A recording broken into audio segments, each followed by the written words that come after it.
हरिः ओं निधाय हृदि विश्वेशं विधाय गुरुवन्दनं बालानां सुखबोधाय क्रियते तर्कसङ्ग्रहः।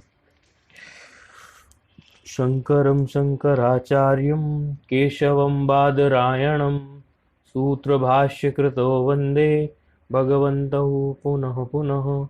ईश्वरो गुरुरात्मेति मूर्तिभेदविभागिने व्योमवद्व्याप्तदेहाय दक्षिणामूर्तये नमः।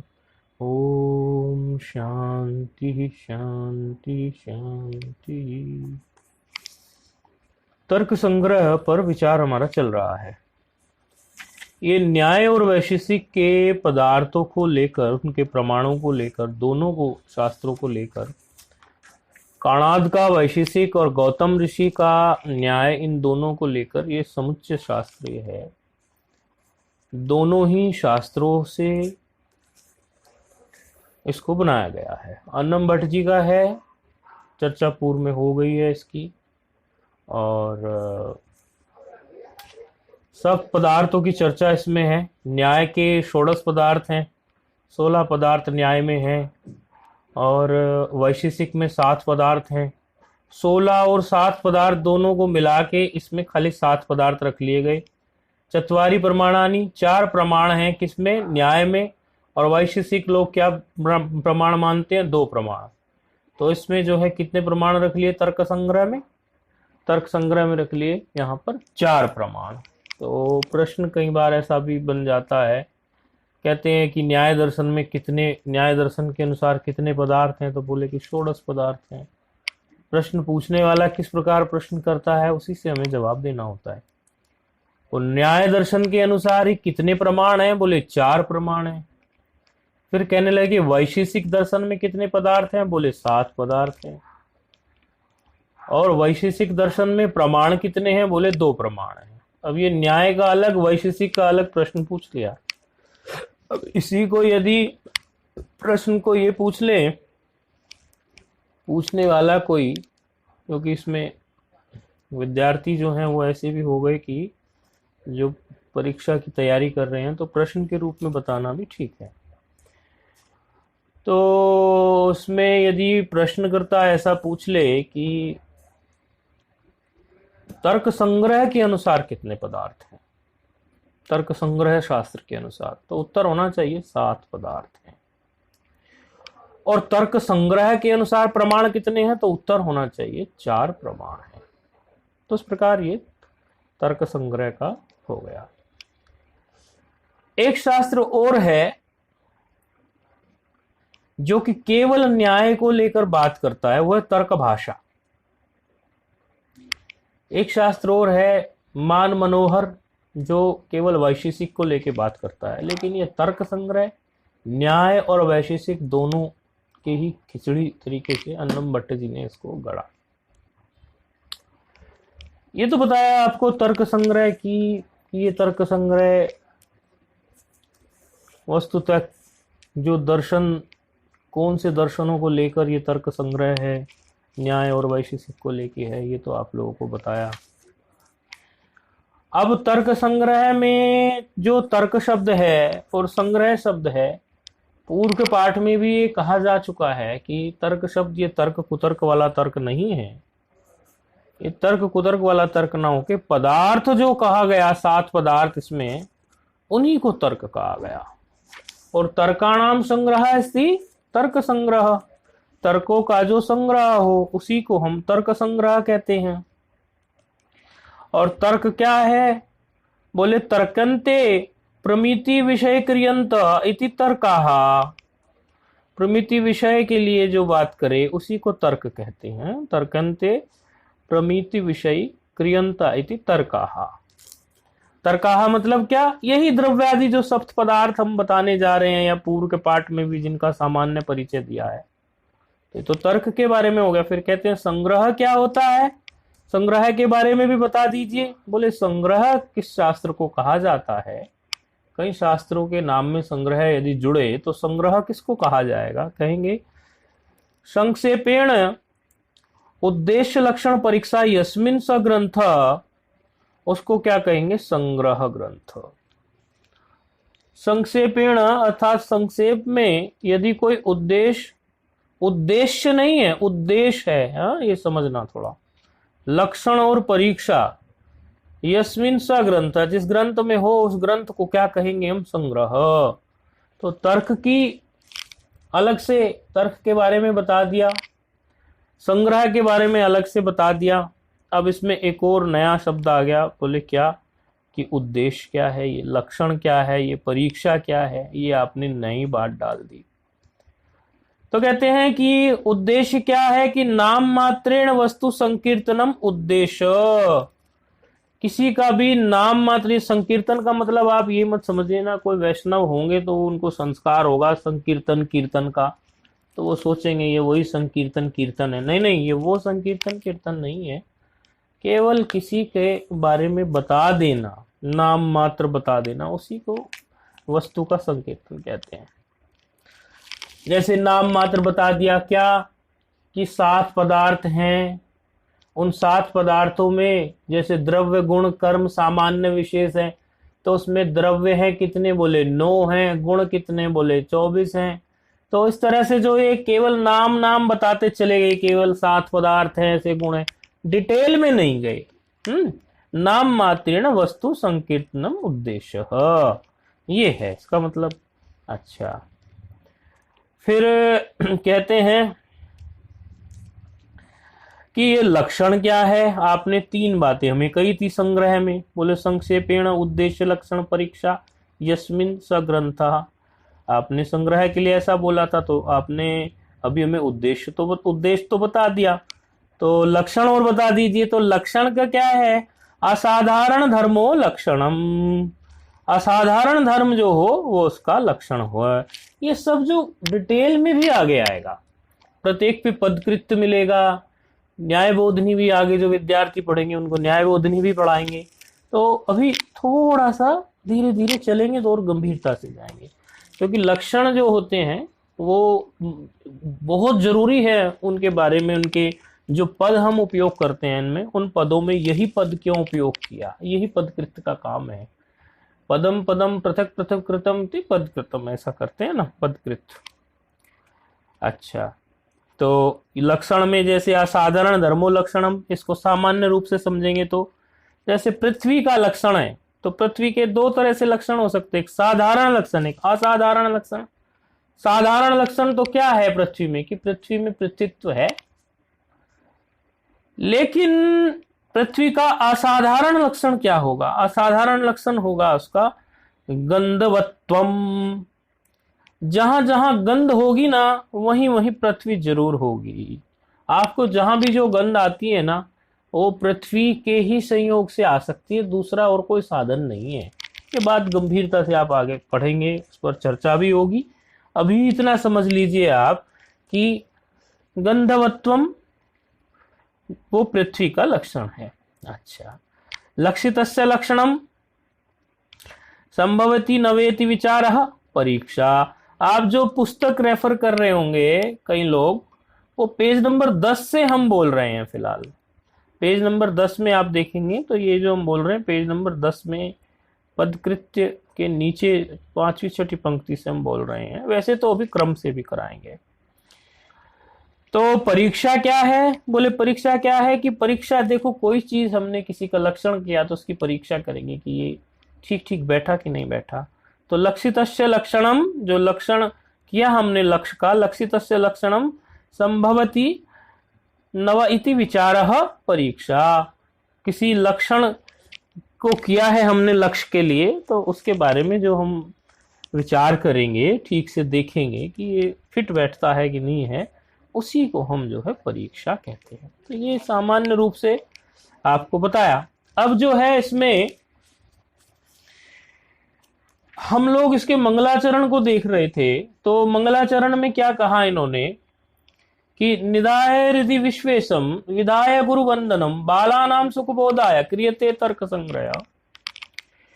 तो दंडान्वय खंडान्वय 2 प्रकार से होता है। तो जब हम इसमें खंडान्वय करते हैं, जैसे प्राय शांकर भाष्य आप लोग पढ़ते हैं, तो वो सारा खंडान्वय ही होता है। एक एक पद को पकड़ पकड़ के उसके बारे में जब चर्चा की जाती है वो खंडान्वय है। और अन्वय का क्या लक्षण है पहले भी बताया था, लेकिन बार बार बताने का बस यही एक उद्देश्य होता है हमारा, ताकि आपके दिमाग में फिट होने लगे। पद्यस्य गद्यकरणम, ये हमारा हो गया क्या, पद्यस्य गद्यकरणम अन्वय, अन्वय का लक्षण अर्थात अन्वय कहते किसको है, बोले पद को गद्य बना देते हैं। अब जैसे ये पद है ना, निधाय हृदय विश्वेशम, तो ये तो एक कविता है ना, इसको गद्य के रूप में कह देंगे। अब निधाय को पकड़ लेंगे, हृदय को, विश्वेशम को, दो प्रकार से इसकी व्याख्या हो सकती है श्लोक की, या तो खंडान्वय की दृष्टि से या फिर जो है दंडान्वय की दृष्टि से। दंडान्वय की दृष्टि से तो सीधी सीधी इक्षुदंड की तरह पंक्ति उठा लेंगे, और खंडान्वय की दृष्टि से व्याख्या करेंगे तो एक एक पद को उठा के उसकी व्याख्या कर देंगे। यही बड़ा सरल तरीका है, इसमें और कोई बहुत बड़ा जो है कार्य नहीं है। तो ये विश्वेशम को क्या कह रहे हैं, बोले विश्वेशम कौन, बोले जगत कर्तारम। ये पेज नंबर 10 हम रेफर कर रहे हैं, तो आप लोग देख सकते हैं। बोले जगत कर्तारम श्री सांब मूर्ति, भगवान शिव के लिए कह रहे हैं। हृदय बोले क्या, मनसी, मन, मन के लिए ऐसा बोले। हृदय माने क्या, बोले मनसी। निधाय, निधाय माने क्या, ये धा धातु का आपको बताया था कि केवल उपसर्ग के बदल जाने से धा धातु का अर्थ बदल गया है। दो जगह धा धातु को लिया है इन्होंने, और दोनों जगह धा धातु में नी और वी, केवल उपसर्ग बदल जाने से यहां पर इसका अर्थ बदल गया। तो इसके बारे में एक प्रसिद्ध श्लोक है, वी पूर्वोधा करोति अर्थे अभी पूर्वस्तु भाषणे मेलिने संपूर्वश्चापि निपूर्वा स्थापने मता। वी यदि पूर्व में आ जाए धा के तो करोति अर्थ में होती है, अभी आ जाए तो भाषण अर्थ में। इस प्रकार यदि नी पूर्व में आ जाए तो स्थापन मत में होती है। तो यहाँ वी और नी की चर्चा है, तो प्रसंग वसात ही चर्चा करें। तो विधाय यहाँ पे जो अब ये निधाय जो कहा, तो निधाय के लिए क्या, निधाय का अर्थ क्या निकला यहाँ पे, धातु तो धा ही है। बोले नितराम धारित्वा, धारण करके। धारण किनको करेंगे, हृदय में। ईश्वर को ही कर सकते हैं ना धारण, क्योंकि वो प्रत्यक्ष तो सामने नहीं है, तो हृदय में ही उनको धारण करना है।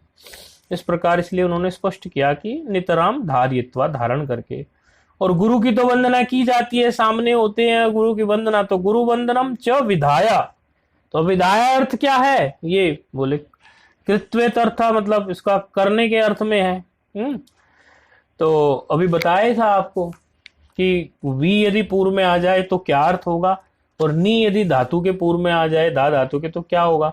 तो वी पूर्व आ गया विधाय में, तो क्या करोति अर्थे, वी पूर्वो धा करोति अर्थे अभी पूर्वस्तु भाषणे। और दूसरी पंक्ति उठाते हैं हम डायरेक्ट, नी पूर्व स्थापने मता। तो नी पूर्व आया निधाय में, तो निधाय का इसलिए स्थापन मत में बोला। स्थापन मत ही तो है, धारण करना, हृदय में स्थापित करना, ऐसा ही तो है। और वी जब पूर्व में आया विधाय के, यानी धा धातु के पूर्व में वी बैठा आके, वी उपसर्ग, तो अर्थ क्या किया हमने, करोति अर्थ, यानी करता हूं, ऐसा कह रहे हैं। ठीक है, कौन कह रहे हैं ऐसा, यही कह रहे हैं ऐसा। कौन, बोले मया, ये जो अन्नम भट्ट है, मेरे अन्नम भट्ट के द्वारा ही, अन्नम भट्ट के द्वारा ही ऐसा हो रहा है। वही तो कर रहे हैं ना, वो अन्नम भट्ट जी तो रच रहे हैं ना। अच्छा, फिर कह रहे हैं बालेती। ये बाल जो आया इसके बारे में क्या है, पदकृत हो रहा है। ये आपके मंगलाचरण का पदकृत्य हो रहा है। ये पदकृत्य करना ही है आपको। देखो, एक होगा मूल, जो मूल हमारा होगा, जैसे द्रव्य गुण कर्म सामान्य विशेष, ऐसे ये मूल हो गया। या ये श्लोक जो बताया आपको मंगलाचरण का, फिर इसके प्रत्येक पद के बारे में चर्चा होगी, तो उसको पदकृत्य कहेंगे। तो ठीक है, विश्वेशम के बारे में चर्चा हो गई, जैसे निधाय के बारे में हो गई, विधाय के बारे में हो गई। तो फिर अगली पंक्ति से आप परिचित तो हैं ही, सब लोग शास्त्र पढ़ते ही हैं, तो ऐसी शास्त्र की शैली आपको कठिन नहीं जान पड़ेगी। लेकिन फिर भी हम कोई नया विद्यार्थी हो तो कोशिश करेंगे और अच्छे से बताने की। कहते हैं बालेती, मतलब बालक की, ये बाल जो आपने बोला इसमें कि बाला नाम सुखबोध आया, इसमें बाल शब्द आया, इसके बारे में आपका क्या विचार है। बोले अत्र अधीत व्याकरण काव्य कोशो अनधीत न्याय शास्त्रो बालः। जो व्याकरण काव्य कोश का जानकार हो, अधीत हो, पढ़ा हुआ हो, और अनधीत हो अर्थात जानकार ना हो न्याय शास्त्र का, उसको बालक कहेंगे। आप ये नहीं समझना कि हमें बालक बोल दिया, वो एक विषय का जानकार है, दूसरे का नहीं है, तो दूसरे विषय का जिसका जानकार नहीं है उसमें वो बालक ही कहलाएगा। अच्छा, फिर कहते हैं ये अनधीत इत्यादि जो आप कह रहे हैं, इसमें आपने अनधीत अनधीत क्यों रख दिया ये शब्द, इसमें आपने ये अनधीत शब्द क्यों रख दिया? कह रहे हैं कि व्यास आदो अति व्याप्ति वारणाय, व्यास आदि में अति व्याप्ति ना हो जाए, इसीलिए जो है हमने अनधीत रख दिया है। यदि हम ये अनधीत शब्द ना रखते, किसमें, ये अत्र जो कहा है ना अभी पूर्व की पंक्ति में, अधीत व्याकरण काव्य कोशों में, यदि इसमें से हम अनधीत निकाल दें तो अनधीत निकालने से फिर क्या लक्षण बन जाएगा? अधीत व्याकरण काव्य कोशो, अधीत व्याकरण काव्य कोशो न्याय शास्त्रो बालः। क्या अर्थ हुआ भाई? ये व्याकरण काव्य कोश के जानकार हो और न्याय शास्त्र के अनधीत अनधीत वाक्य हमने निकाल दिया तो गड़बड़ हो जाएगी। तो व्याकरण अनधीत वाला हटा दिया, तो बोले व्याकरण काव्य कोश के जानकार तो कौन है? बोले व्यास आदि भी हैं, तो वहां जो है अतिव्याप्ति हो जाएगी। फिर कहते हैं कि ये अधीत, अधीत के बारे में क्या है? यदि आप अधीत रखा है तो इसके बारे में आपका क्या विचार है? बोले अधीत इसलिए रखा है हमने ये कि यदि हम अधीत नहीं रखेंगे तो भी ये हमारा लक्षण कहीं और चला जाएगा। इसमें एक बात आपको हम पहले ही बता दें, क्योंकि आपको फिर ये समझने में आसानी होगी कि हमें क्या करना है। जैसे लक्षण तो हमने कर लिया, असाधारण धर्मो लक्षणम, लक्षण कर लिया हमने, लेकिन लक्षण में 3 प्रकार के दोष हो सकते हैं। लक्षण कब एकदम समझे बिल्कुल ठीक ठीक लक्षण बनेगा? जब उसमें 3 प्रकार के दोष नहीं होंगे। कौन कौन से 3 प्रकार के दोष हो सकते हैं? एक अतिव्याप्ति दोष होता है, एक अव्याप्ति दोष होता है, और एक जो है आपका असंभव दोष होता है। यदि हमारे लक्षण में इन 3 दोषों में से कोई भी दोष नहीं है, तभी हम लक्षण ठीक ठीक घटा पाएंगे। तभी यदि हमारे लक्षण में ये दोष नहीं है, कौन से दोष नहीं है? ना दोष है, ना हमारा अव्याप्ति दोष है, ना हमारा असंभव दोष है, तभी हमारा लक्षण ठीक ठीक बैठेगा। तो लक्षण का जो हमने लक्षण किया था असाधारण धर्मो लक्षणम, तो असाधारण धर्मो लक्षणम का और ठीक से यदि हम लक्षण करेंगे तो क्या बोलेंगे कि ऐसा लक्षण, केवल असाधारण धर्म नहीं, कोई असाधारण धर्म की बात नहीं, ऐसा लक्षण जिसमें अव्याप्ति दोष भी ना हो, अतिव्याप्ति दोष भी ना हो, और जिसमें हमारा असंभव दोष भी ना हो। और इसको शास्त्र की भाषा में कैसे बोलेंगे? शास्त्र की भाषा में बोलेंगे अव्याप्ति अतिव्याप्ति असंभव रूप दोष त्रय शून्यत्वे सति असाधारण धर्मवत्वम लक्षणस्य लक्षण। क्या बोला हमने?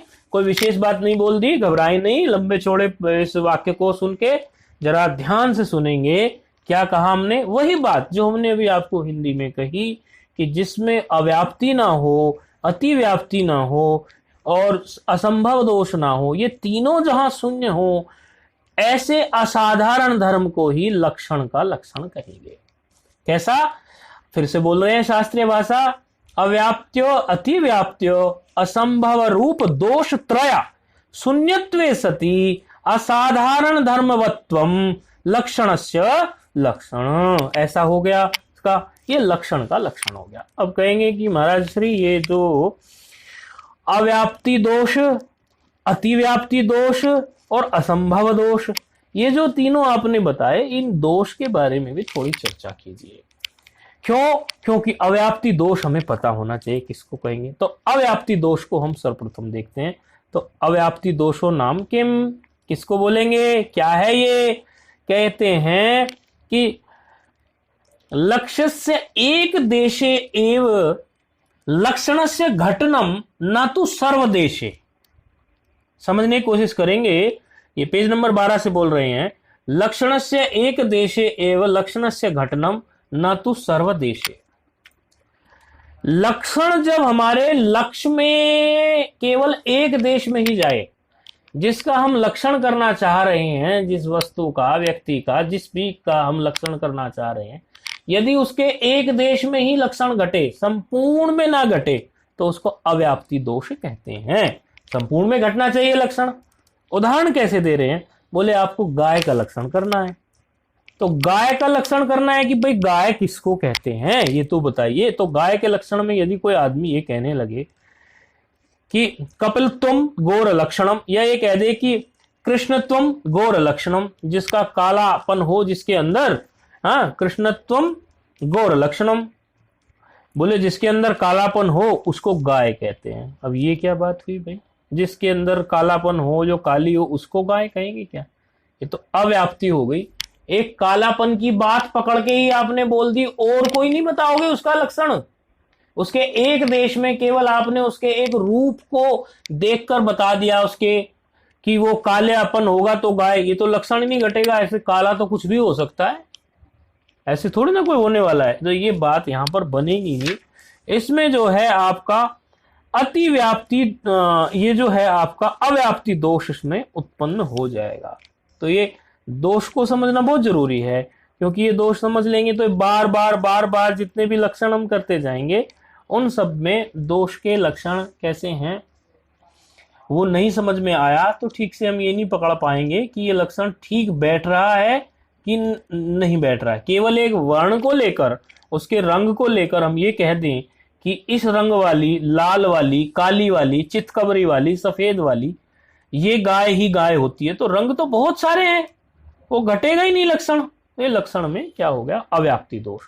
अर्थात वो गाय के एक देश में, एक देश क्या है, उसका जो वर्ण है, रंग जो है, उसमें ही गया, ये सर्व में तो नहीं गया, सर्व देश में।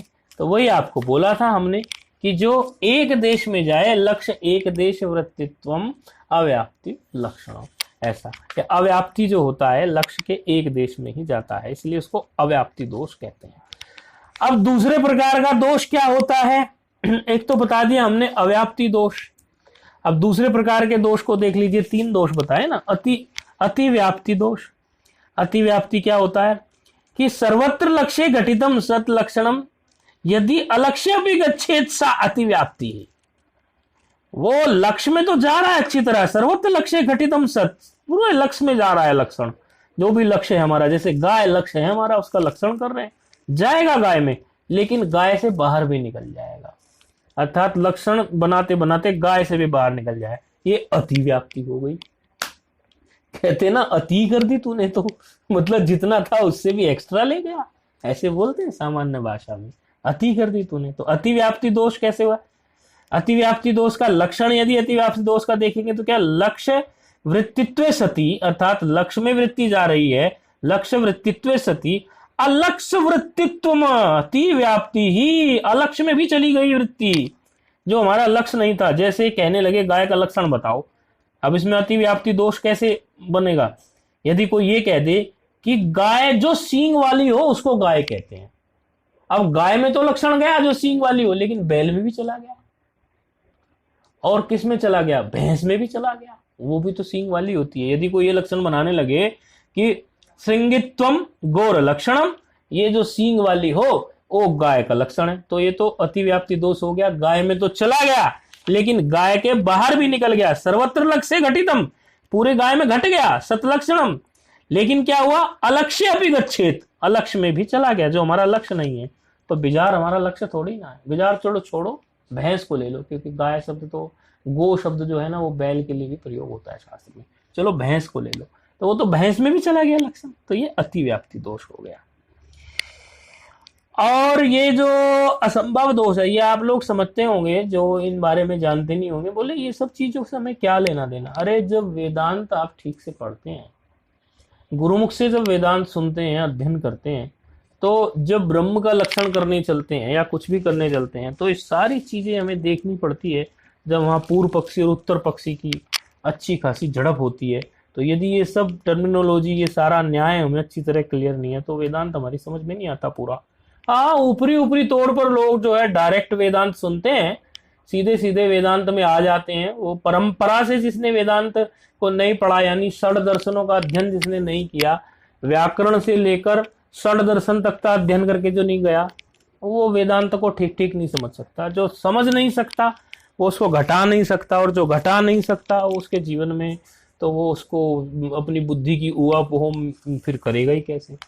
बहुत जरूरी है ना समझना, तो समझ में ही नहीं आएगा तो आगे का तो लक्ष्य क्या बनेगा। इसीलिए सारे दर्शन पढ़ने जरूरी होते हैं। अभी न्याय दर्शन ये चल रहा, न्याय का और वैशेषिक का चल रहा। अच्छा, अव्याप्ति और अतिव्याप्ति आपको समझ आ गई। अब अव्याप्ति और अतिव्याप्ति से आगे हम तीसरे दोष की तरफ चलते हैं। तीसरा दोष हमारे सामने क्या आ सकता है? असंभव दोष। असंभव दोष का मतलब क्या है? वो तो कभी संभव ही नहीं है। मतलब क्रियमाणम यल लक्षणम तल लक्षण मात्रे कुत्रापि न वर्तेत, कुत्रापि न वर्तेत, मतलब जो लक्षण तुम करने जा रहे हो असंभव जो है वो कभी घटता ही नहीं है। कैसे? जैसे गाय की बात चल रही है तो गाय कह लेते हैं। गाय के लिए कहने लगे कि एक शफवत्वम गौर लक्षणम, एक शफ वाली जो हो उसको कहते हैं, जिसके अंदर एक शफवत्वम हो उसको जो है गाय कहेंगे। एक शफ का मतलब क्या है? एक शफ, ये जो घोड़ा होता है ना, घोड़ा, घोड़े का पैर देखेंगे ना आप, तो उसमें बीच में पैर में कोई पार्टीशन नहीं होता, खुर नहीं होता, उसका सीधा सीधा एक ही होता है, उसको एक शफ बोलते हैं, एक शफ। और जो गाय होती है उसको खुर होते हैं, ये पैर में, चारों पैर में, हर पैर में पार्टीशन होता है, तो उसको खुर बोलते हैं। तो ये गाय की, फिर ऐसा बोल देंगे एक शफ वाली को गाय कहते हैं, तो वो तो कभी मिलेगी ही नहीं है, तो असंभव बात है। ये तो घोड़े में चला गया लक्षण, ये तो बिल्कुल ही असंभव बात है। तो ऐसी चीज को असंभव दोष कहेंगे। इस प्रकार का जो दोष उत्पन्न होगा उसको असंभव दोष कहेंगे। तो ये जो हमने आपको बताया था लक्षण का लक्षण, यदि इन तीनों दोषों से लक्षण हमारा मुक्त होगा, अव्याप्ति अतिव्याप्ति असंभव दोष रूप दूसत्रय शून्यत्वे सति असाधारण धर्मवत्वम लक्षणस्य लक्षण, तब जो है लक्षण का लक्षण ठीक बैठेगा। अब बार बार हम यही देखा करेंगे, बार बार, कि कहीं ये पद जो लगाया, इस पद को लगाने यदि हम नहीं लगाते, ये क्यों बताया आपको? अभी हम बता रहे थे आपको कि अधीत व्याकरण काव्य कोशो अनधीत न्याय शास्त्रो। तो ये जो एक अधीत व्याकरण काव्य कोशो है, इसमें से कौन सा पद हम कैसे हटा देंगे? यदि हम अधीत हटा देंगे तो उसका क्या फर्क पड़ जाएगा, और अनधीत हटा देंगे तो क्या फर्क पड़ जाएगा? क्योंकि पदकृत्य का तो मतलब ही यही है ना कि आपको ये समझाना कि कौन से पद की क्या महत्वता है, पदकृत्य का और तात्पर्य क्या है। जैसे हम ये कहेंगे कि अधीत व्याकरण काव्य कोशो बालहा, अर्थात हमने इसमें से क्या हटाया? दो पक्ष, इसमें समझो आप दो भाग कर लीजिए। इसका एक भाग कर लीजिए अधीत व्याकरण काव्य कोशा, और दूसरा भाग कर लीजिए क्या? अनधीत न्याय शास्त्र। दो भाग कर लिए ना हमने, पूर्व भाग उत्तर भाग कह लेंगे। अब इसको एक एक भाग को हम अलग करने की कोशिश करते हैं, दोनों को एक साथ नहीं रखते। देखो क्या दोष उत्पन्न होगा। पहले क्या ले लो? अधीत व्याकरण काव्य कोशो बालह, अकेला ये लक्षण कर दो, केवल पूर्व पक्ष को, पूर्व भाग को लेकर अधीत व्याकरण काव्य कोशो बालह, अनधीत वाले पार्ट को हटा दो। तो इससे क्या दोष होगा? अर्थ करो। अधीत मतलब जानने वाला, व्याकरण काव्य कोश, व्याकरण काव्य कोश को जानने वाले को हम बालह कहते हैं, बालक कहते हैं। ये क्या बात हुई भाई? अरे व्याकरण काव्य कोश तो वाशिष्ठ जी भी जानते हैं, विश्वामित्र जी भी जानते हैं, व्यास जी भी जानते हैं, तो क्या उनको बालक कह दोगे? बिगड़ गया ना, बिगड़ गया लक्षण। तो ये कौन सा दोष हुआ? आप देखिए ये दोष कौन सा हुआ। ये जो लक्षण बालक में जाना चाहिए था, ये लक्षण बालक से बाहर निकल गया, बालक से बाहर निकल गया। बालक से बाहर निकल के कहां चला गया? वाशिष्ठ जी में चला गया, विश्वामित्र में चला गया, सभी विद्वानों में चला गया। क्योंकि अधीत व्याकरण काव्य कोश तो सभी पढ़ते हैं, व्याकरण और काव्य कोश तो बहुत लोगों ने पढ़ा हुआ है, तो वो सब क्या बालक कहलाएंगे? तो ये क्या हो गया? जब लक्षण लक्ष्य से बाहर निकल जाए तो ऐसे दोष को क्या कहते हैं? अतिव्याप्ति दोष कहते हैं। तो ये अतिव्याप्ति वारणाएं जो है, हमने इस पद को, दूसरे पद को भी रखा। अब क्या करेंगे? केवल सेकंड पार्ट रख लेंगे, फर्स्ट पार्ट हटा देंगे। सेकंड पार्ट क्या है? अनधीत न्याय शास्त्र, ये बाल का लक्षण बता दो कि अनधीत न्याय शास्त्र बालः, ये बाल का लक्षण है कि जो न्याय शास्त्र को नहीं जानता उसको बालक कहेंगे। ये भी गलत हो गया। ये कहां चला गया लक्षण? अनधीत न्याय शास्त्रो, अनधीत तो सभी होंगे, एक छोटा दूध मुआ बच्चा भी अनधीत ही है, बल्कि वो तो व्याकरण काव्य कोश से भी अनधीत ही है और न्याय से भी अनधीत ही है। तो ये कहां चला गया लक्षण?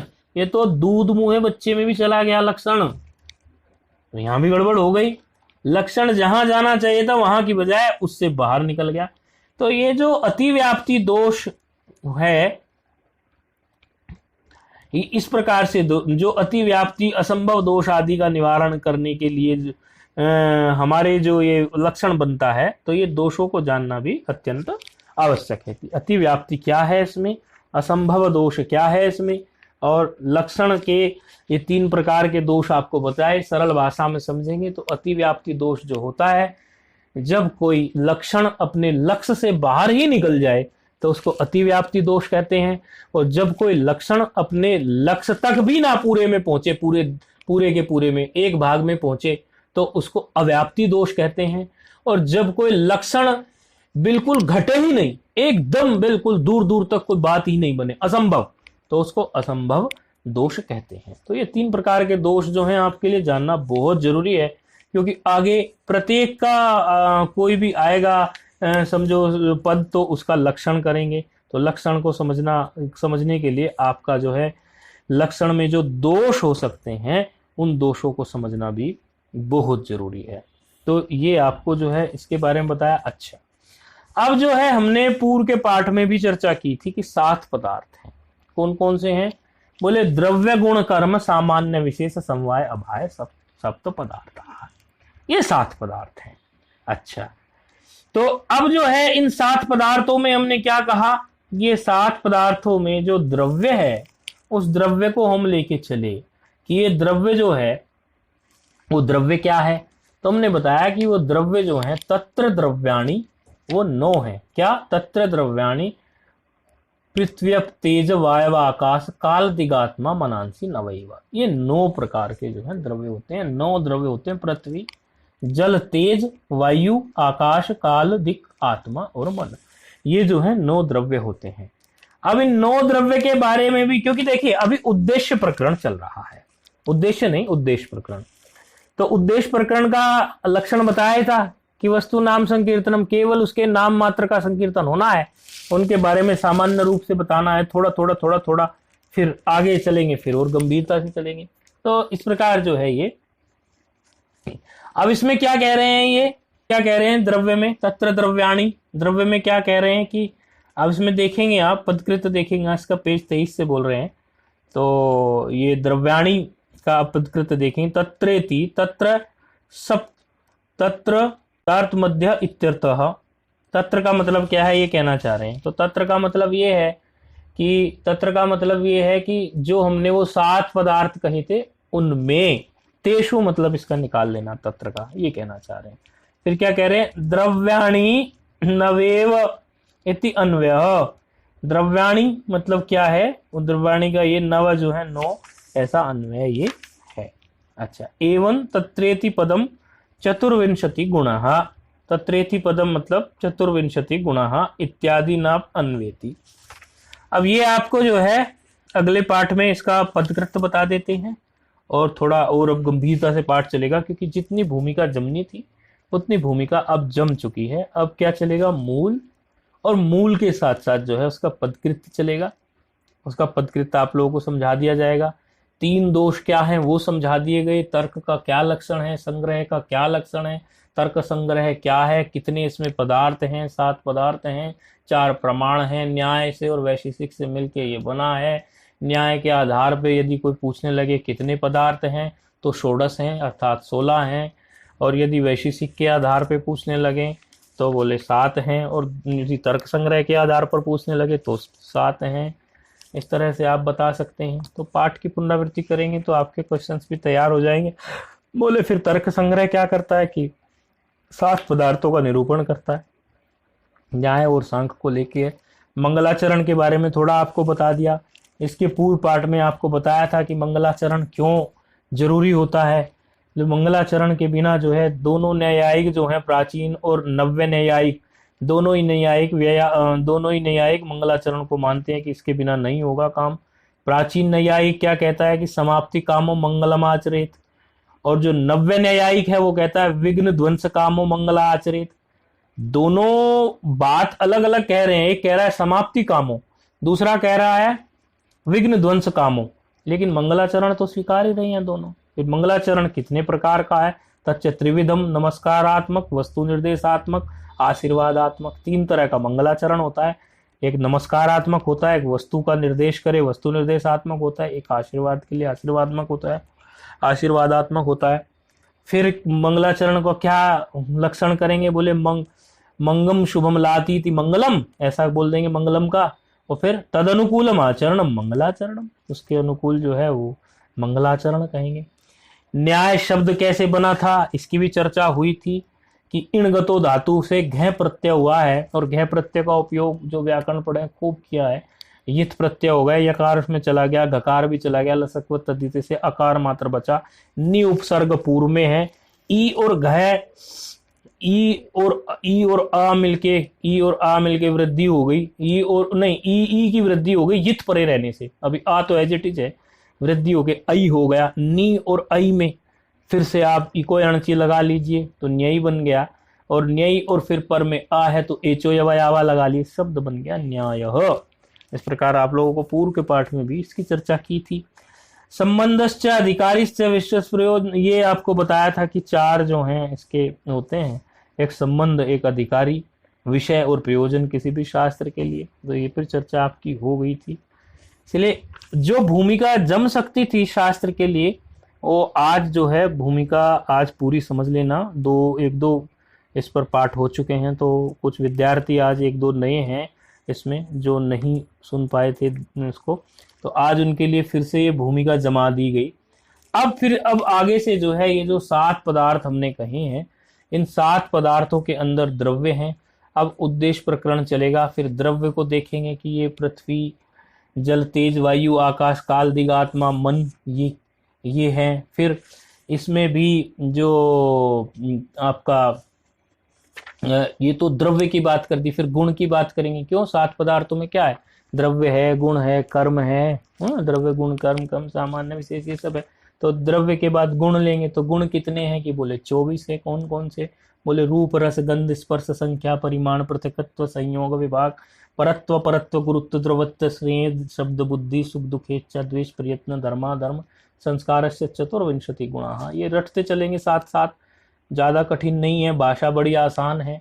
जिन लोगों ने लघु सिद्धांत कौमुदी पढ़ा हुआ है उन लोगों के लिए तो बड़ी आसान भाषा लगेगी ये, क्योंकि उसमें तो सूत्र थोड़े फिर भी कठिन थे। समझ में तो आता है कि रूप, रस, गंध कुछ सुना सुना ऐसा लगता है। तो ये फिर गुण देखेंगे। तो द्रव्य, गुण, कर्म हो गए। कर्म पे आ जाएंगे तो कर्म क्या होते हैं?